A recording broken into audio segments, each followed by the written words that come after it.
Why is ASEAN so important to Japan, especially for Abe? I think for the Japanese, Southeast Asia is their backyard, if you will. And Japan has always been proud about its ODA achievements in the region, right? It's always, I think some in JICA, Japan International Cooperation Agency, would argue that Japan's ODA performance in Southeast Asia is way better than the Europeans' Right. development assistance in Africa, right? So comparing Africa and Southeast Asia, they've always seen Southeast Asia as their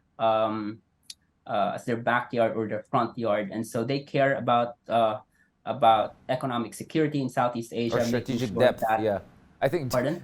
or strategic depth. I think the backyard is a kind of like a pejorative terms Yeah, nowadays. I don't want to put you in trouble. I think maybe right. you mean also strategic depth, right? Kind of Yeah. like So traditional so area they of influence and engagement, yeah. absolutely. So they see Southeast Asia as really important for them in terms of economic security as well. I think the region has been helpful to Japan. Remember in the 1970s when there was an economic friction between the United States and Japan, when Right. Japan was approaching the economic size of the United States, they saw Southeast Asia as an opportunity to offshore some of their or to reshore some of their Right. manufacturing bases, right? And so Southeast Asia has playing an important role for Japan's economic security. In fact, played a role for Japan's economic takeoff in the 1970s. They've always been concerned about the sea lines of communications from the Strait of Malacca to the South China Sea. They have, in fact, my good friend Jay Tariela has argued that because of Japan's assistance, Coast Guard agencies or Coast Guard organizations in Southeast Asia have developed significantly. And that development of Coast Guard and maritime safety and Right. security capabilities have allowed the Japanese to maintain their sea lines of communication, their trading routes, right? And so I think they see Southeast Asia as really important. And whenever China would come in, they don't necessarily see that as a threat. But if Southeast Asians are threatened, they see China getting leverage through which to Right. coerce not just Southeast Asia, but the region. You remember, for example, in 2010, right?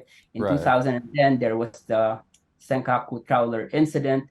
What happened then?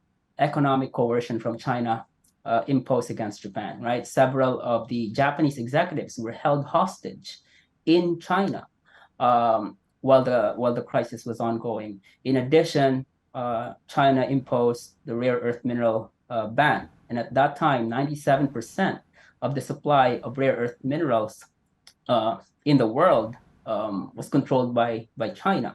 Right. And so, given all of these, I think the Japanese are thinking we should be, or Japan should be helping Southeast Asians uh, become more resilient in these aspects, so that for Japan's economic security as well, uh, if Southeast Asians are beholden to one power in the region, for example, who happen to be authoritarian, that could have a long-term implication to Japan.